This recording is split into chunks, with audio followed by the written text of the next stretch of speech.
Assalamualaikum warahmatullahi wabarakatuh. Bismillah, alhamdulillah, la haula wa la quwata illa billah. Rabbis shrah li sadri wa yassir li amri wahlul 'uqdatam min lisani yafqahu qawli, amma ba'du. Para pemirsa Mutiara Ramadan yang dirahmati Allah Subhanahu wa taala. Alhamdulillah, pada saat ini kita masih diberi rahmat, taufik serta hidayahnya, lebih-lebih kesehatan, sehingga kita bisa melaksanakannya kegiatan-kegiatan khususnya di bulan Ramadan ini, yaitu ibadah-ibadah yang diperintahkan oleh Allah Subhanahu wa taala. Mudah-mudahan kegiatan atau amalia kita semua bisa diterima oleh Allah Subhanahu wa taala. Amin amin ya rabbal alamin. Salawat serta salam mari kita limpahkan pada junjungan kita Nabi besar Muhammad sallallahu alaihi wasallam, yang sudah memberikan uswah kepada kita semua. Insya Allah, kalau kita mau atau mampu untuk mengamalkannya, insya Allah di samping kita mendapatkan syafaat dari Rasulullah, juga mendapatkan keselamatan dunia dan di akhirat nanti. Allahumma amin. Para pemirsa Mutiara Ramadan yang dirahmati Allah Subhanahu wa taala. Kita sekarang sudah memasuki bagian-bagian akhir pada bulan Ramadan. Kita perlu mengoreksi diri kita sendiri sebagai bahan evaluasi. Mulai awal Ramadan kemarin sampai hari ini, apakah kualitas dan kuantitas ibadah kita sudah sesuai yang kita harapkan? Apabila sudah, mari kita jaga sekuat tenaga hingga akhir Ramadan. Jika belum sesuai dengan ekspektasi kita, mari kita tingkatkan dengan sebaik-baiknya, karena innamal a'malu bil khawatim. Setiap amal tergantung dengan endingnya.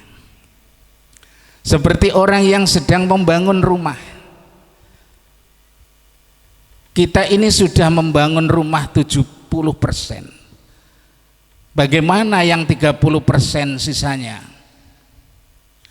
Ini sangat menentukan. Kalau finishingnya bagus, akan jadi rumah yang indah. Tapi jika finishingnya dikerjakan secara asal-asalan, tentu rumah yang dibangun dengan permulaan susah payah hanya akan mendapatkan nilai buruk. Hanya masalah 30% yang akhir adalah buruk. Ada beberapa hal yang perlu kita perhatikan pada sepertiga bulan Ramadan akhir ini. Di antaranya bahwa Allah menciptakan umat Muhammad penuh dengan keistimewaan. Sebagian keistimewaannya adalah umat yang lahir di muka bumi ini pada bagian paling akhir. Kenapa? Karena apabila ada umat Muhammad yang menjadi seorang pendosa, seumpama ia mati di kuburan, disiksa tidak terlalu lama lagi kiamat akan datang. Ia akan dientaskan dari siksaan kubur. Jika ia dalam keadaan membawa iman, ia akan berpeluang besar mendapatkan syafaat Rasulullah sallallahu alaihi wasallam. Kata Rasulullah sallallahu alaihi wasallam, syafaati li ahlil kabairi min ummati. Syafaatku untuk para pendosa besar dari umatku. Hadis ini diriwayatkan Abu Dawud dan At-Tirmidzi. Ada keutamaan lain. Umat Muhammad tidak diciptakan oleh Allah dengan umur yang panjang-panjang. Tidak 500 tahun, 700 tahun dan lain sebagainya. Umur umat Muhammad rata-rata di antara 60 sampai 70 tahun. Hal ini disebutkan dalam hadis a'maru ummati ma baina sittina ila sab'ina wa aqalluhum may yajuzu dzalik. Umur umatku antara 60 hingga 70 tahun.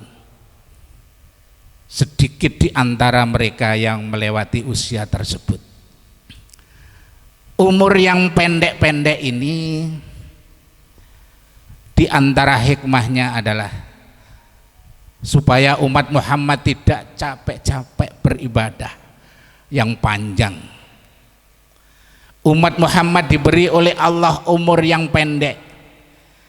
Namun dalam pendeknya umur, Allah memberikan peluang Lailatul Qadar. Sehingga apabila Lailatul Qadar ini bisa digunakan dengan baik, hal tersebut lebih baik daripada 1000 bulan atau 83 tahun lebih yang tidak malam Lailatul Qadar. Maka seumpama ada umat Muhammad mulai ia balik sekitar umur 13 tahun, setiap tahun ia bisa menggunakan malam Lailatul Qadar dengan sebaik mungkin. Sedangkan umumnya sampai 63 tahun ia berarti telah menjalankan ibadah lebih baik dari 4.500 tahun yang tidak ada Lailatul Qadarnya. Betapa Allah sungguh memuliakan umat Muhammad dibandingkan umat yang lain.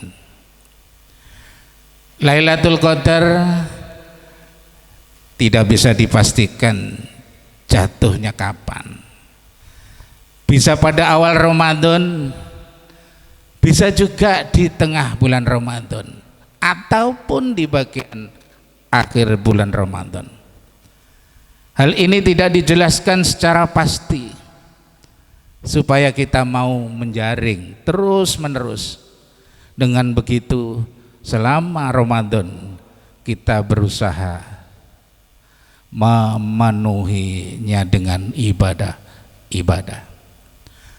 Hanya saja secara umum memang Lailatul Qadar itu banyak yang jatuh pada kisaran 10 hari terakhir bulan Ramadan. Rasulullah begitu tampak sikapnya, bagaimana beliau memenuhi 10 hari terakhir bulan Ramadan. Di antaranya Rasulullah sallallahu alaihi wasallam telah memberikan contoh kepada kita di hadis yang diriwayatkan oleh istrinya Aisyah radhiyallahu an. Kana Nabi sallallahu alaihi wasallam idza dahal asru sadda mi'zarahu wa ahya lailahu wa aiqadha ahlahu. Nabi sallallahu alaihi wasallam ketika memasuki 10 hari terakhir mengencangkan sarungnya, menghidupkan malamnya dan membangunkan keluarganya. Hadis ini diriwayatkan Bukhari Muslim. Maksudnya atau pengertiannya mengencangkan sarungnya sebagaimana disebutkan oleh Imam Ibnu Hajar Al-Asqalani dalam tafsirnya Fathul Bari adalah Rasulullah Sallallahu Alaihi Wasallam memisahkan diri dari istrinya, tidak menggauli istrinya. Beliau selama 10 hari terakhir bulan Ramadan, Rasulullah lebih fokus ibadah kepada Allah Subhanahu wa Ta'ala. Hadis tersebut terkandung maksud bahwa cara Rasulullah menghidupkan malam Lailatul Qadar adalah dengan tidak menjadikan 10 malam terakhir bulan Ramadan tersebut sebagai momen bermalas-malasan dan syarat untuk tidur. Orang tidur itu sama dengan mati, maka lawan katanya adalah menghidupkan. Rasulullah Sallallahu Alaihi Wasallam menghidupkan malam dengan terjaga, dengan beribadah, tidak mengisi dengan tidur-tiduran. Selain itu, baginda Nabi juga memperhatikan masalah ibadah keluarganya. Beliau tidak ibadah sendirian, sedangkan keluarga yang lain santai-santai. Tidak. Rasulullah Sallallahu Alaihi Wasallam membangunkan keluarganya untuk beribadah malam, untuk bersujud kepada Allah Subhanahu wa Ta'ala. Demikian pemirsa Mutiara Ramadan, sedikit yang saya sampaikan, mudah-mudahan ini menjadi ilmu dan bisa dipraktekkan, bisa diamalkan, sehingga kita semua juga bisa melaksanakannya dengan baik dan sempurna.